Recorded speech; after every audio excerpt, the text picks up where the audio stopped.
이 예언의 말씀을 읽는 자와 듣는 자들과 그 가운데 기록하는 것을 지키는 자들이 복이 있나니 때가 가까움이라. 아멘. 계시록 1장 3절 말씀 봉독해 드렸습니다. 예언의 말씀을 지키는 자들이 복이라는 제목으로 말씀을 전가하겠습니다. 지금 계시록 강의 중인데 오늘 제목을 계시록을 잡았습니다. 이 강의와 또 설교하고는 그 흐름이 다릅니다. 오늘 잘 듣고 지혜롭고 슬기로운 하나님의 백성들로 축복되시기를 원합니다. 먼저 이 계시록 전체를 축소한 말씀이다. 1장부터 22장까지를 축소한 말씀이 1장 3절이다. 예언의 말씀을 읽는 자와 듣는 자들과 그 가운데 기록하는 것을 지키는 자들이 복이 있나니 하는 것은 계시록에 나와 있는 7가지 복이 있는데 그 복을 하나님께서 주실 때가 되었다. 그 마지막 가장 큰 복이 새하늘과 새 땅의 복인데 그 복을 받을 때가 가까움이라. 그러니까 그 복을 받을 때가 가까울수록 예언의 말씀을 읽어야 하고 예언의 말씀을 들어야 하고 예언의 말씀을 지켜야 한다. 이 세 가지의 하나님의 섭리와 뜻을 오늘 여러분들에게 깨우침 드리고자 합니다. 그러면 이 예언의 말씀이라는 것은 무엇이냐?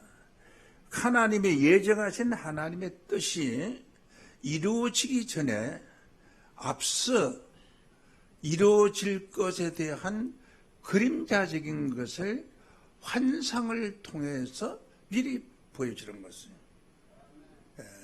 마치 현실과 같이 보여주어서 이러한 것이 마지막 때 이루어진다 하는 것을 계시록을 합니다.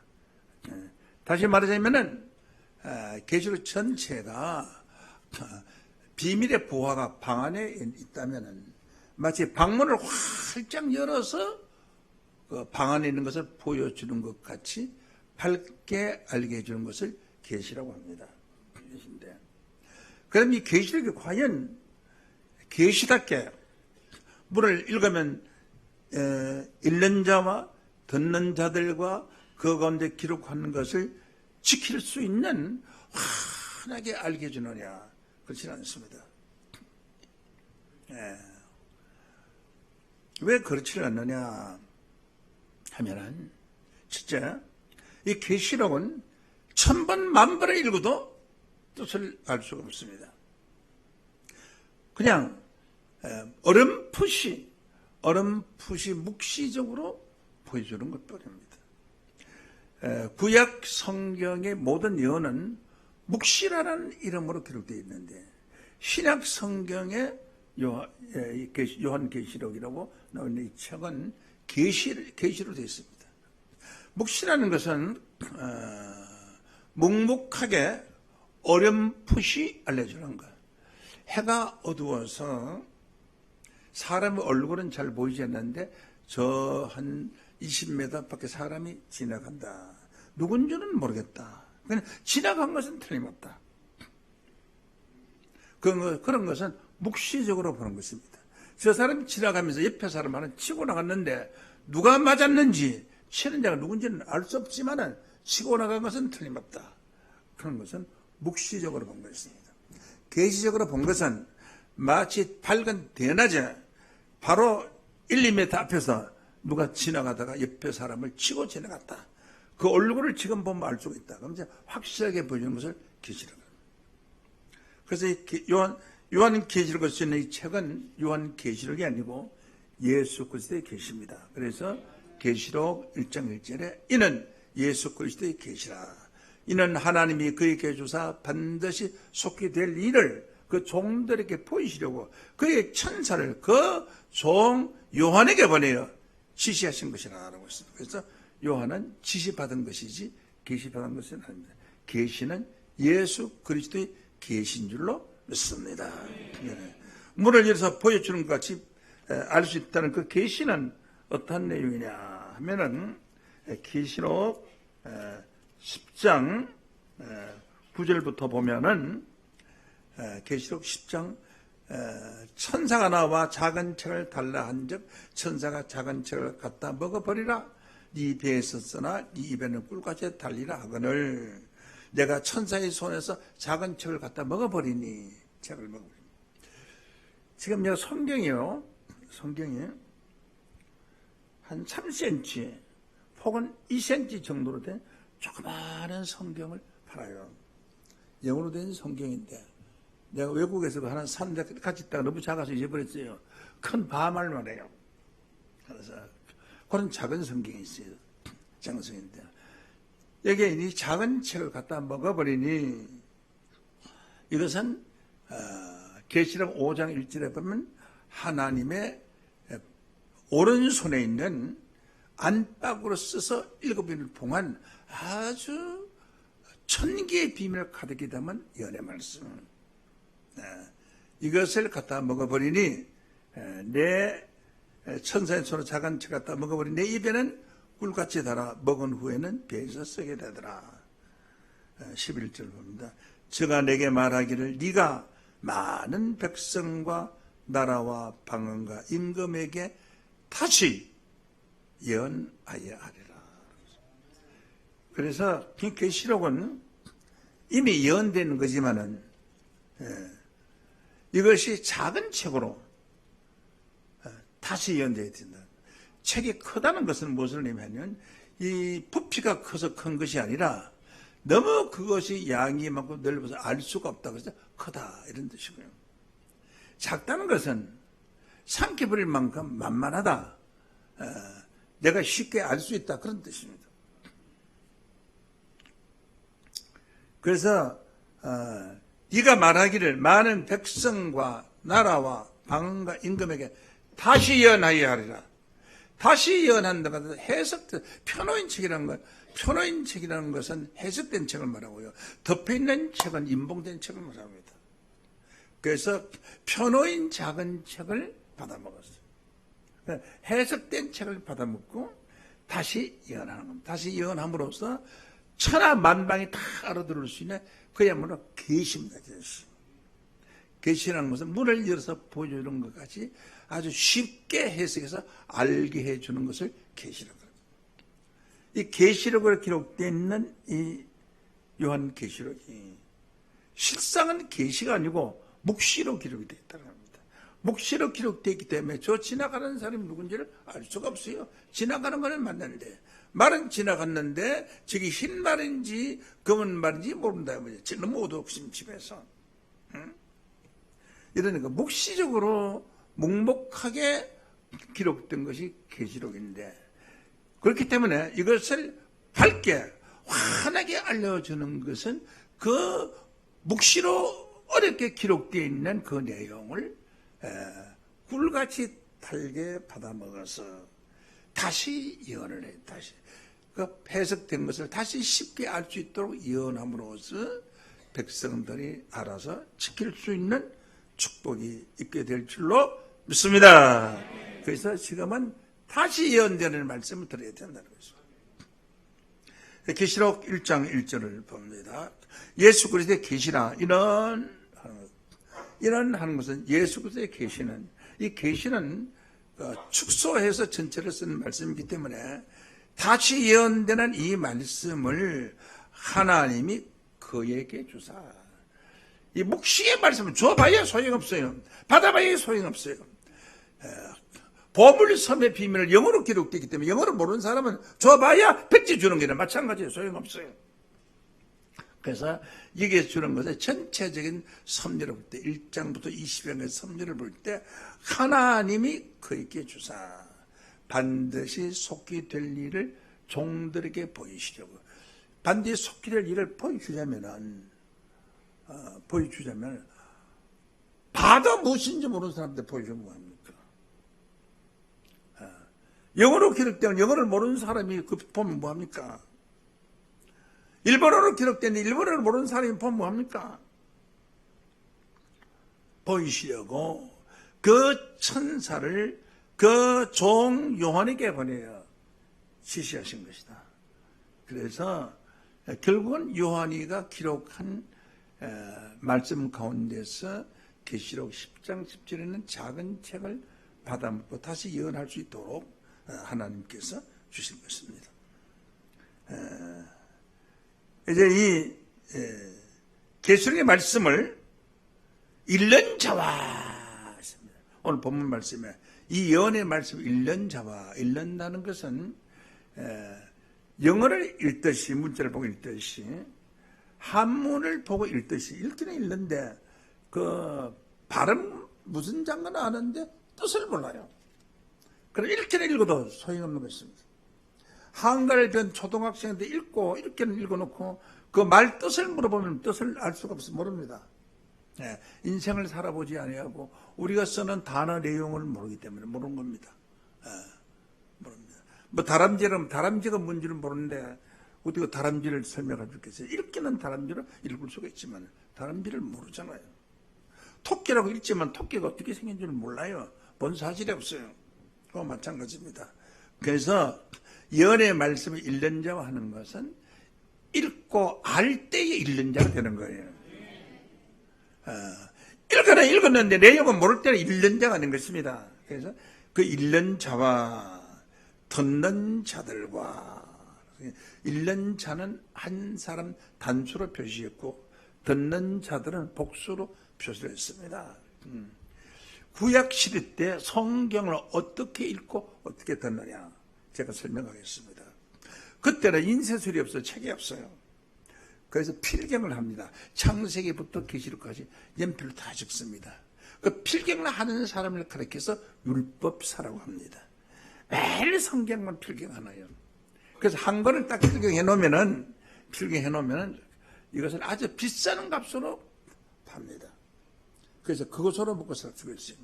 우리 교회가, 내가 교회가 처음 세웠을 때 80년도에 그때 책을 필경하는 집사가 하나 있었습니다. 글씨를 잘 써요. 내가 글씨 쓰는 걸 좀 가르쳐가지고 아주 예쁘게 잘 써요. 그래서 지금 여러분이 배우는 예를 들어서 말하자면은 나의 좋은 친구 같은 것을 교재를 우리 교재 여러분들이 신학교에서 배운 교재를 전부 일일이 다 씁니다. 그런데 보통 한 달 이상 걸립니다. 한 2달 정도 걸립니다. 그래서 한 사람 주문하면 한 권 되면 노트로 몇 권 되죠. 노트로 몇 권 되는 거예요. 그거 이제 가져도 그 사람 주고 그래 하는데 구약 시대에는 성경을 율법사나 제사장이 한 권을 가지고 그 앞에 그 큰 광당이나 회당에 사람들 앉혀놓고 읽습니다. 그래서 읽는 자와 그 다음에 듣는 자들과 많은 사람이 듣죠. 책이 없으니까 다 책을 볼 수는 없잖아요. 책 자체가 없으니까. 그래서 읽는 자와 듣는 자들과. 우리 한국에 기독교가 처음 들어왔을 때 60년대쯤만 해도요. 50년대, 60년대쯤만 해도 성경이 없어요. 천주교는요, 성경이 그 신부 외에는 가질 수가 없었어요. 천주교인들이 성경 가지는 건 이제 얼마 안 됩니다. 기독교도 마찬가지예요. 성경을 한 권 구한다는 건 어렵습니다. 그때는 책을 만드는 것이 너무 힘들어요. 이 책을 만들 때, 내가 처음 생겨나는 책을 만들 때 어떻게 만들었냐 하면은 나무로 가지고 글자를 하나하나 다 씁니다. 여러분들 연세 있는 분은 아실 거예요. 이 책의 한 페이지 글자가 2000자가 있으면 도장을 2000개로 나무로 만들어 가지고 판까지 딱 짜서 요 하나 여호와께서 말씀하시되 요걸 글자로 다 이렇게 찍어놔요. 큰 거는 좀 큰 글자는 크게 나무로 만들어 가지고 그래가지고 다 찍어서 이 판에다 꼽아 놔요. 그래가지고 그것을 도장을 찍습니다. 꽉 눌리면 나비니까 종에다가 압축을 해서 꽉 눌리면 그게 오목볼록으로 돼요. 오목볼록으로 되면은 그것을 판이 울퉁불퉁 됐습니다. 내 책을 그렇게 만들어졌어요. 초창기 때 나왔던 생명, 나무책에. 그렇게 만들어졌는데, 그러면 그 만든 것을 가지고 본을 떠서, 나무로 된 본을 떠서 그걸 가지고 하나씩 찍습니다. 찍어가지고 그 책을 만들다 보니까 이 책을 만드는데 엄청나게 돈이 들어요. 1982년도에 그 책을 만들 때에 책값이 얼마가 들었느냐. 한 120만 원 정도 들었을 거예요. 그렇게 어렵게 만들어진 게 책이라는 것이 보기 아주 어렵습니다. 성경 제일 고기로. 그래서 읽는 자와 듣는 자들과 라고 했습니다. 듣는 것은 그 말의 내용을 알 때 듣는 것이지 소리를 듣는 것과 듣는 건 다릅니다. 한 사람은 영어를 알고 한 사람은 무식해서 영어를 몰라요. 영어를 아는 사람은 영어 말하는 사람, 외국인이 말하는 사람의 말을 들은 것이고, 영어를 모르는 사람은 말하는 소리를 들은 거예요. 소리와 말은 다릅니다. 소리라는 것은 소리 중에 소리가 사람의 마음과 생각과 뜻을 나타내는 소리를 말이라고 하는 거기 때문에 말하고 소리는 들리죠. 소리를 듣는 거예요. 그래서 오늘 이 설교를 들을 때에 그 듣는 내용, 기록된 성경의 내용을 아는 사람이 들었을 때 말씀을 듣는 자들과 또 지키는 자들이 복이 있나니 때가 가까워. 이 복은 계시록에 기록된 복은 계시록 21장의 새 하늘과 새 땅의 복입니다.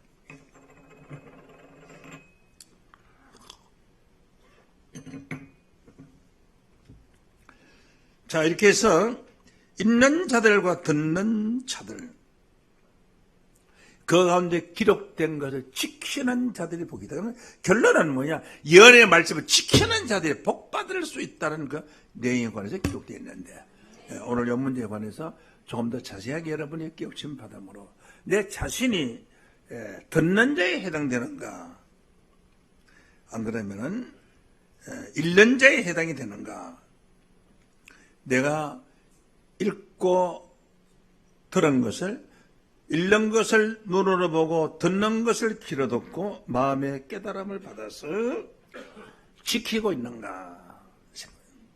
이 연의 말씀을 지키지 않는다면 아무런 소용이 없습니다.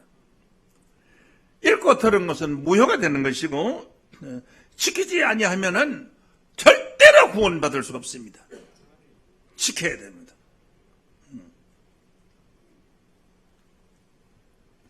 자, 우선 들을 때에 듣는 걸 잘 들어야 돼요. 예수님도 너희가 내 하는 말을 들을 줄을 알지 못함이라고 말씀하시는데, 이 듣는 걸 잘 들어야 돼요. 계시록 2장 7절 말씀으로 보면은 보시겠습니다. 귀 있는 자는 성령이 교회들에게 하는 말씀을 들을지어다.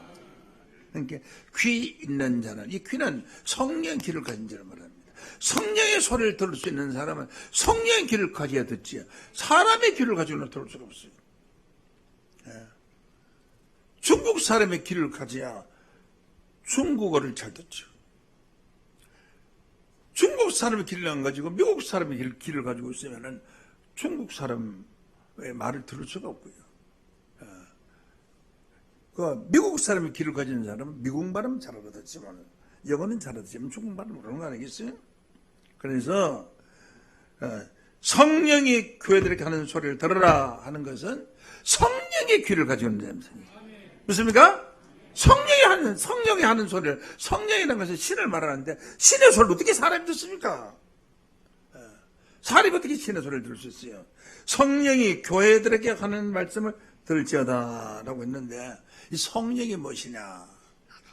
요한일서 5장 7절을 봅니다. 정관이 있는 성령이시니 성령은 진리니라. 야, 진리라는 것은 참다운 이치를 진리라고 합니다. 참다운 이치. 해가 동쪽에서 떠서 서쪽으로 간다. 참다운 이치. 그리고 다시 12시간이 지나면 아침에 해가 뜬다. 겨울이 지나면은 봄이 오고, 봄이 오면 여름이 오고 여름이 오면 가을이 와서 지금과 같은 열매 맺는 세상이 된다. 이것을 이치라고, 이치, 하늘의 이치라고 합니다. 배가 고플 때 내가 배가 고픈 것은 내 몸이 보존하기 위해서 음식을 먹으라고 배가 고픈 것이고요. 내가 잠이 오는 것은 네가 너무 피곤하니 푹 쉬어서 그 피곤함을 회복하라고 잠이 오는 거예요. 그래서 내 몸이 나를 위해서 배고프기도 하고 잠이 오기도 하고요. 덥기도 하고 네 몸이 너무 더우니까 죽을 염려가 있으니까 옷을 벗고 옷을 시원한 바람으로 쏘이라 해서 시기나 안 시기나 옷 벗어서로 하는데 옷을 홀렁홀렁 다 벗죠. 처음에는 그 옷을 벗었다가 또 하나 놓고 더 더우면 또 벗었다가 놓고 내적 얘는 안 되겠다 싶어서 런닝으로도 벗어버리고 얘는 안 되겠다 싶어서 무시에 뛰어들어가는 거였어요. 그것은 누가 시켜서 하는 것이 아니고 내 몸이 나를 보존하기 위해서 내 스스로의 명령을 머리에서 내 생명을 살리기 위해서 하시는 것입니다. 지금 눈이 상황을 보니까 저기 쳐도 우리를 포위했구나. 여기 있다가 죽게 생겼다. 빨리 도망갈 길이 없냐. 머리를 막 치는 거예요. 그래서 이 뒤에 보면 굴이 하나 있는데 그 굴로 도망을 가라. 그러면 어째 도망갈 그 생각을 눈으로 보고 여러 가지 환경 소리를 듣고 깨달아서 그 다음에 도망가는 거예요. 도망가야 살 거 아니에요. 그래서 소경이다. 소경은 부재받을 길이 없어요. 귀머거리다. 부재받기에 신노래요. 그래서 성령의 길을 가진 사람은 진리를 가져야 됩니다. 할렐루야. 성령은 진리니라. 참 이치란 것이. 이 하나님의 말씀을 들을 때 이 이치에 맞지 않는 헛개비 같은 소리 하면 이건 진리가 아닙니다. 참 진리다라는 생각은 들음으로써 마음으로 나는 것이죠. 마음으로 받는 거죠. 진리라는 것이. 누가 옆에서 이게 참 말씀 옳지? 그게 아니에요. 그건 옳지가 대답을 할 수 있지만 자기 마음이 옳다고 생각 들어야 그게 옳은 거예요. 에스겔 3장 10절로 보면은 3장 10절 또 내게 인자야 내가 네게 이르는 모든 말을 너는 마음으로 받으며 다시 마음으로 받으며 귀로 듣고 그걸 마음으로 받고 귀로 들은 그게 진리입니다. 진리가 되었을 때 마음으로 받는 거죠. 그 참 옳다 이런 생각이 들 때 마음으로 받는 거죠. 마음으로 받고 귀로 듣고 하는 것이죠. 자 이렇게 해서 그 성령이 교회들에게 하는 말씀을 들어라. 이 교회라는 것이 무엇이냐? 계시록 1장 20절 말씀으로 보면은 네 보는 것은 내 오른손에 있는 7별의 비밀 7 금촛대라. 7별은 7 교회의 사자요. 7 촛대는 7 교회니라. 촛대라는 게 뭐냐? 촛대라는 것은 초를 꼽는 대안이에요. 대공. 대공 아니에요. 네. 대공은 꼭 없어도 상관없어요. 여기다 십자가 꼽아도 이거 촛대가 될 수 있는 거고, 땅바닥에 놔도 그냥 시험만 오면 촛대가, 벽에 꼽아놔도 촛대가 될 수 있는 거 아니에요? 근데 좀 더 촛대 꼽기 아주 싹 좋게끔 삼각형으로 뾰족하게 티 나오고 아주 잘 만들어 놓은 거, 그건 좋죠. 이 촛대가 없을 땐 병에도 꼽아놓으면 돼요. 사이다 병 이런데 촛 꼽아놓으면 딱 맞아요. 얼마나 잘 맞잖아요. 그 들고 다니기도 좋고, 촛대 없어도 그건 대신에 늘 수 있는 거죠.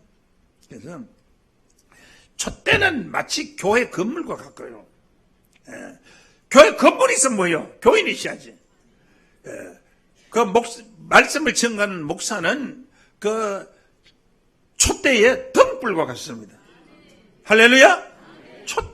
촛대만 있으면 뭐예요? 등불이 있어야죠. 불이 있어야죠. 불이 있어야죠.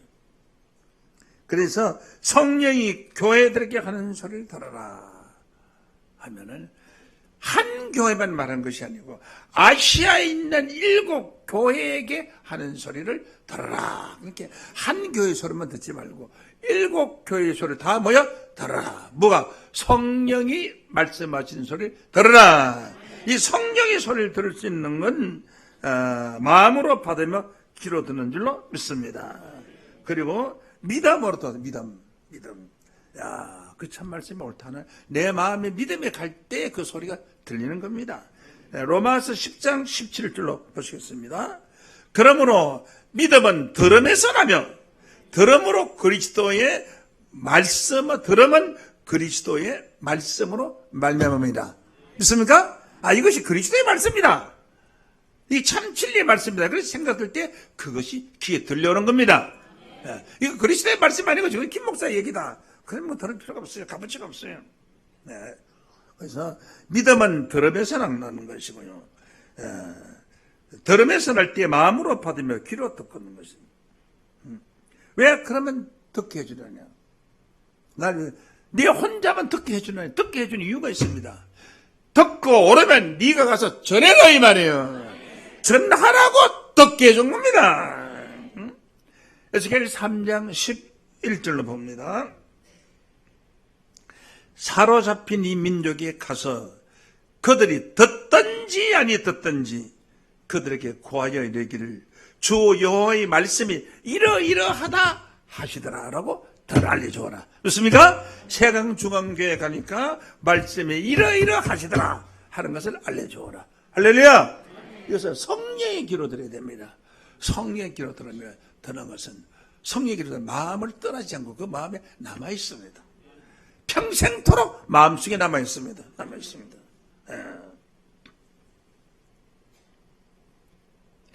그래서 그 진리의 말씀일 경우에 내가 진리라고 생각했을 경우에 말씀이 옳다라고 생각했을 경우에 누가 시키거나 안 시키거나 그 옳소이다라는 내 마음이 말을 할 때에는 순종하게 되어 있습니다. 옳소다 할 때 순종하는 것이지. 이거 말도 안 되는 소리를 하고 있네. 미친 소리 같은 소리 하고 있네. 그러면 예배보다 집에 가는 게 낫지. 그거 다 들어서 뭐 할 거예요. 그래서 순종을 해야 됩니다.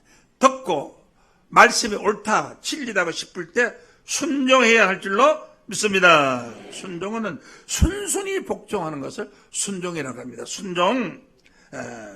사무엘상 15장 22절에 보면은 순종이 제사보다 낫다 그러는데 사무엘이 가르되 여호와께서 번제와 다른 제사를 그 목소리로 순종하는 것을 좋아하심과 같이 좋아하지 않겠느냐. 순종이 제사보다 낫고 듣는 것이 수양의 기름보다 나으리라고 했습니다. 자, 하나님이 사무엘을 통해서 그 악한 자들을 진멸하고 그들이 짐승이나 사람이나 용서해 주지 말라고 했는데 그 약속을 어기고 사울은 좋은 짐승들을 한쪽에다 남겨놨어요. 그래서 사무엘은 너 왜 다 죽이라고 했는데 이렇게 남겨놨느냐? 하고 물어보니까 하나님한테 제사를 드려야 되지 않겠습니까? 제사되는 좋은 걸 드려야 되죠. 그래서 좋은 짐승, 흠없는 좋은 짐승만 이렇게 남겨놨습니다. 라고 하니까. 그러니까 죽여라고 했는데 남겨놨거든요. 불순종했잖아요. 순종이 제사 지내는 것보다 낫다. 네가 제사라는 것은 기도하는 것이 제사고 소원하는 것이 제사지 않습니까? 1000번 만번 기도하는 것보다가 한 말씀 순종하는 것이 더 낫다 이 말이에요.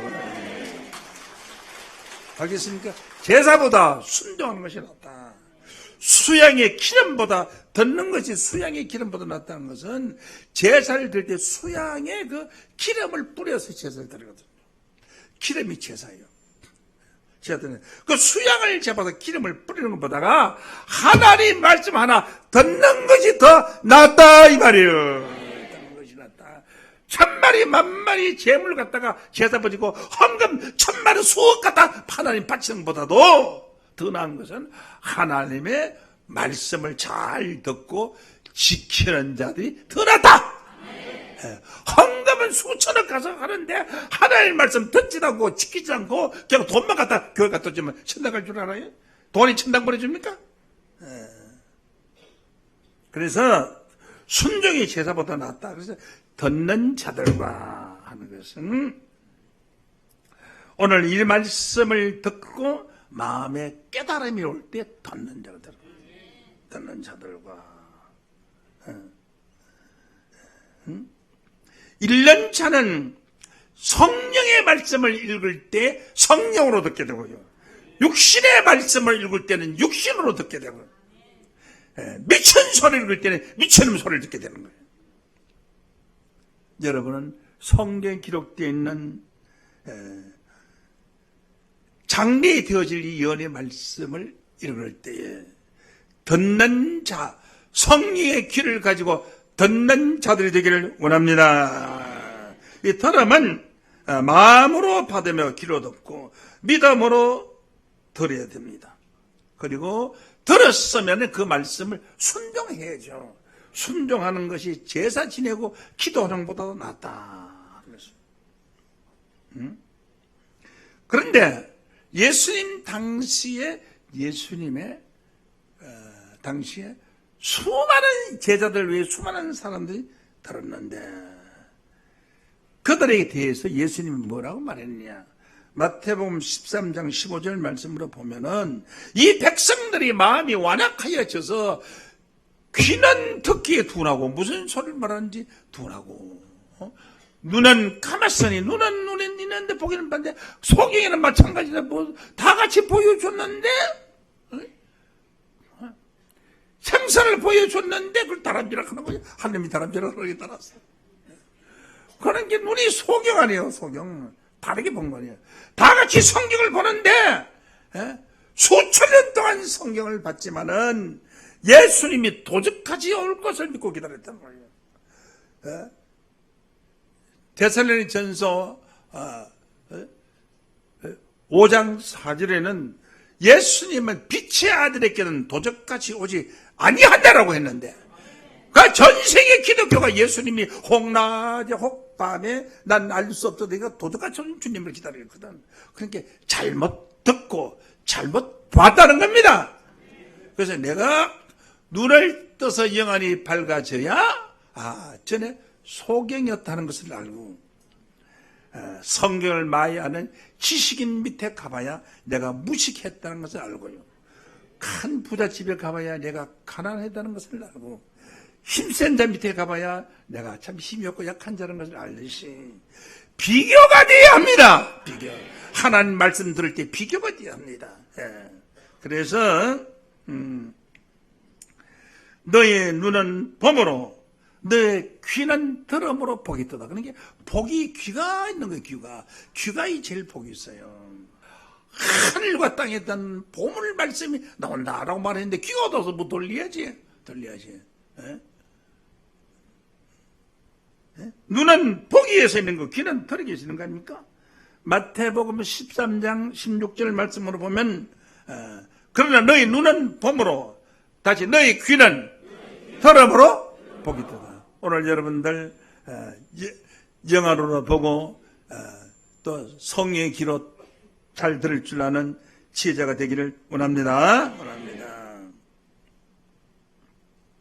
자, 들었으면은 부지런히 일을 해야 돼. 부지런히 해야 됩니다. 그리고 열심을 품어서 주를 섬겨야 돼. 주님을 섬기는 거.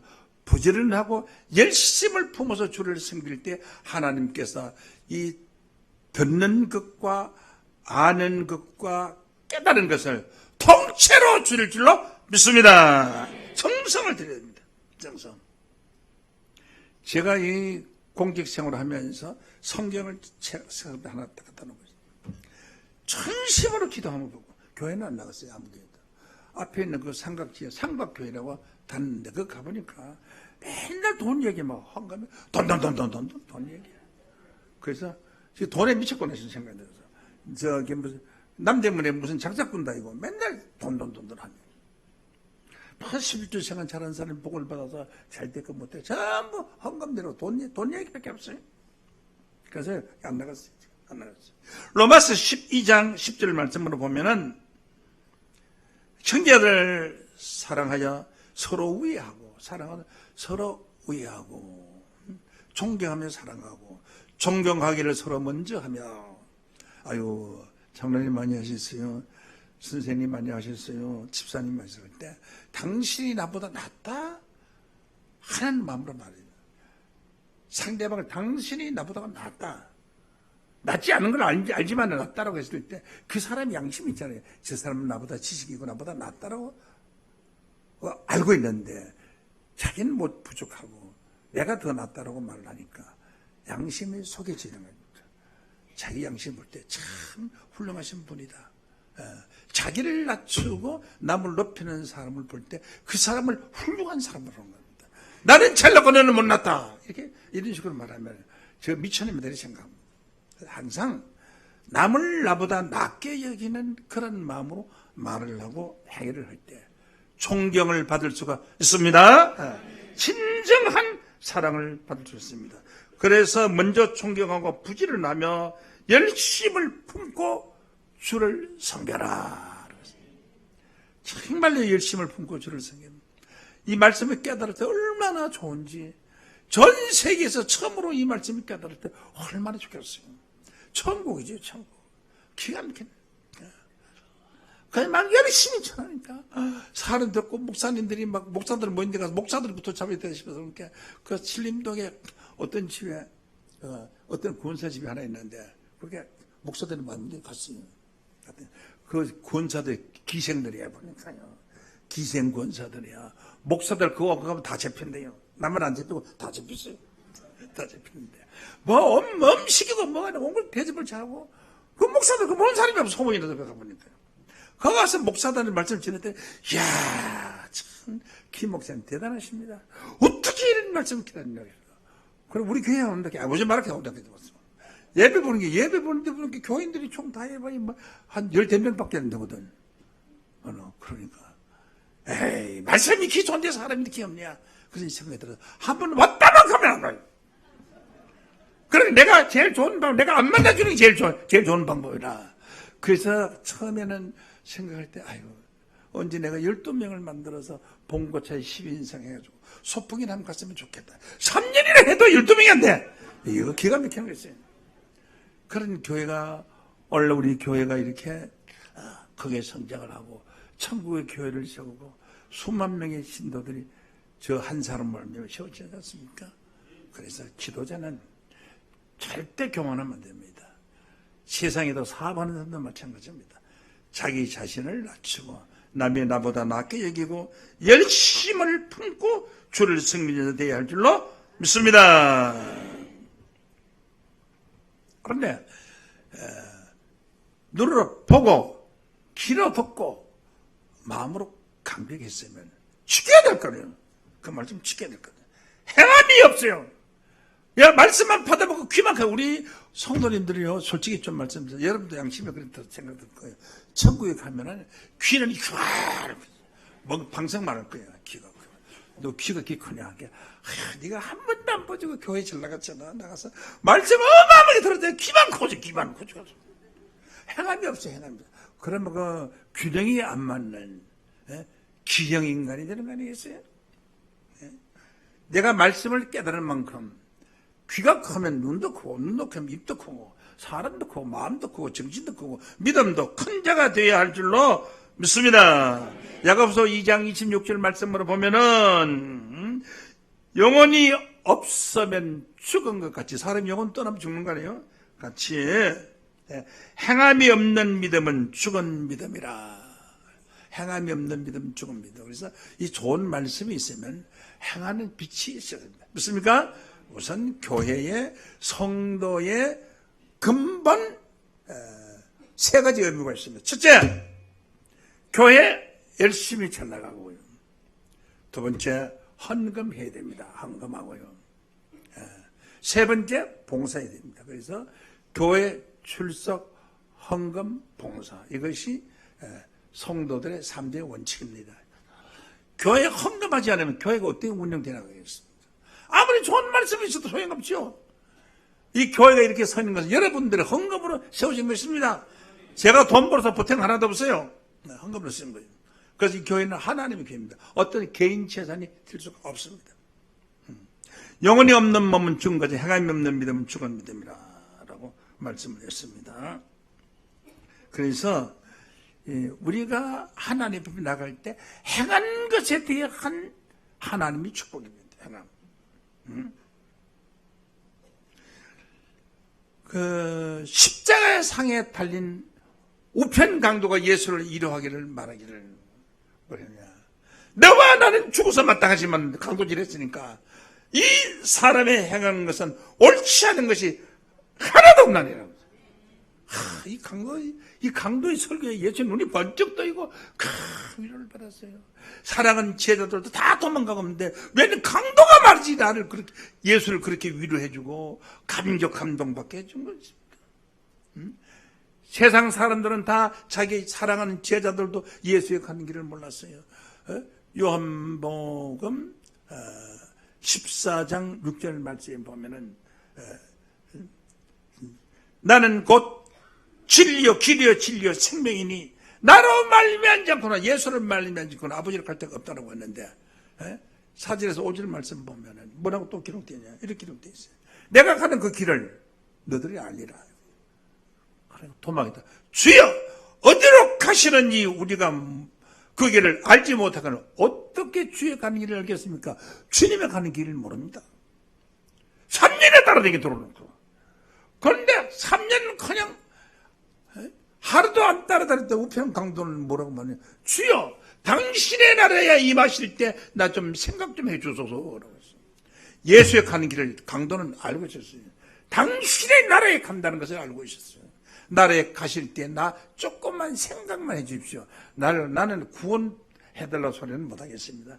강도질 안 내면 뭐 구원해달라고 부탁했습니까? 그건 막 들어주지도 않을 거고 하니까 생각인데 조금 해 주십시오. 얼마나 겸손합니까? 그러니까 예수님이 너무너무 감동을 받아서 너와 나는 오늘 나군에 있으리라.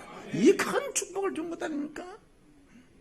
예수를 알 때 하나님이 큰 축복을 줍니다. 세상에서도 자기를 알아주는 사람하고 친하죠. 자기를 안 알아주는 사람하고 무시하고 멸시하는 사람은 누가 그 사람은 친합니까? 자기를 알아주는 사람 친한 거 아니에요. 그래서 여러분은 나를 알아주셔야 하지 말고 여러분 자신이 남을 알아주는데 노력하면은 자동으로 그 사람들 여러분을 알아줄 줄로 믿습니다.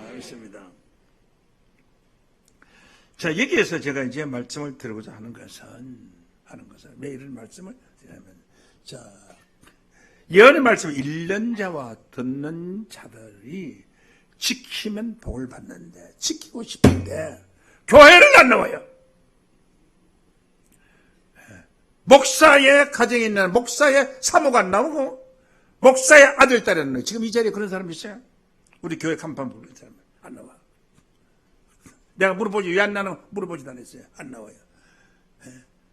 장로가 돼서 교회는 잘 나오는데 장로의 아들, 딸들이 안 나와. 부인도 안 나오고.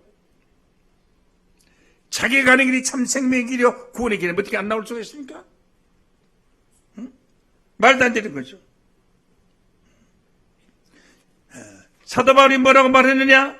주 예수를 믿으라. 사도행전 16장 31절에 주 예수를 믿으라. 그래야 하면 너와 너희 집이 구원을 얻으리라고 했습니다. 내가 믿으면은 우리 집 식구 다 구원받는다는 거죠. 왜? 내가 가는 길이 참이니까 내 가족, 내 부인, 내 친척 안 끌어올 수가 없다 이 말이에요. 여기 소돔 고모라 성에 내일 새벽에 불덩이에 떨어지는데 어떻게 가만히 있겠느냐? 제일 먼저 급한 것이 자기 가족 아니겠어요? 사이는 두 번째고요. 가족이라면 가족. 그래서 노아 홍수 때에도 가족만 구원받은 거예요. 8 가족만 구원받아. 노아 부부하고 아들 셋, 딸 셋 하는 게 6 아니에요. 며느리 셋하고 아들 셋하고 6명 아니에요. 부부하고 8 아니에요. 누가 있더라. 가족만 구원받았어요. 예수님 오실 때에는 노아 때와 같다고 그랬어요. 마태복음 24장 36절, 37절에 노아 때와. 자, 이와 같이 가족 구원입니다. 가족 구원. 정말. 주 예수를 믿어라. 그는 너와 너희 집이 구원을 들었는데 나만 나가고 가족이 안 나와. 안 믿는 사람입니다. 자, 진심으로 진짜 믿으면 말이에요. 이 말씀 진짜 믿으면 어떻게 가족을 난다리 나올 수 있느냐고요. 오늘 이 말씀을 듣고 천국 가야 된다면 그걸 확실히 많이 알았더라면 어떻게 자기 가족을 띄워놓고 올 수 있냐고요. 무슨 양심으로 그런 양심으로 가지고 그것을 안 믿는 거 아니에요. 자기도 안 믿는 거 아니에요. 자기 믿으면 자기 가지고 구원할 건 상당하죠. 친구도 구원할 필요가 나면 다른 친척도 구원할 필요인데 가족을 왜 띄워놓고 나오냐고요. 그래서 첫째, 성도의 기본 의무가 일단 들어야지. 오늘 이 축복의 말씀을 들어야 받을 거 아니에요. 듣지도 않았는데 그 지킬 것도 없잖아요.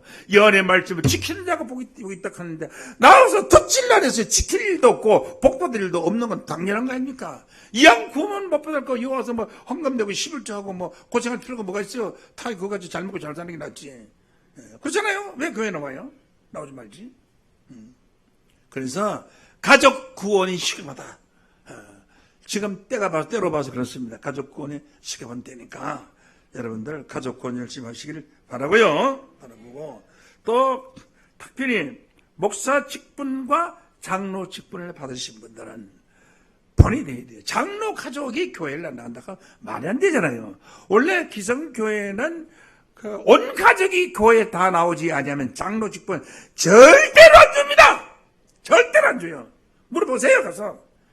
절대 안 줘요. 절대가 절에 있는 데나 뭐 절대지만 그런 절대가 아니고 절대로 안 줘요. 절대로 안 줘요. 예. 여러분 한 직분을 받고 또 교회에서 교구장 직분 받고 중요한 직분 받으신 분들 사랑하는 가족들 먼저 가족군 먼저 이루어지기를 원합니다. 말세 때에는 노아 때와 같다고 했으니까 노아 때에 가족 구원이 이루어지지 않습니까? 노세 때에도 가족 구원이 이루어지지 않습니까? 예리고성 점령할 때에도 가족 구원이 이루어지지 않습니까? 그 선지자를 감춰준 기생 라합의 집은 여자나 남자나 나이가 많거나 적거나 가가 도둑질을 했거나 살을 냈거나 그 집을 몽땅 구원시켜주죠. 가족 구원, 종말의 구원이 가족 구원입니다. 오늘 이 말씀을 듣고 예언의 말씀을 지킴으로 말미암아 가족 구원이 몽땅 이루어지시기를 예수 이름으로 간절히 축원합니다. 감사합니다. 이 시간 말씀 마치겠습니다.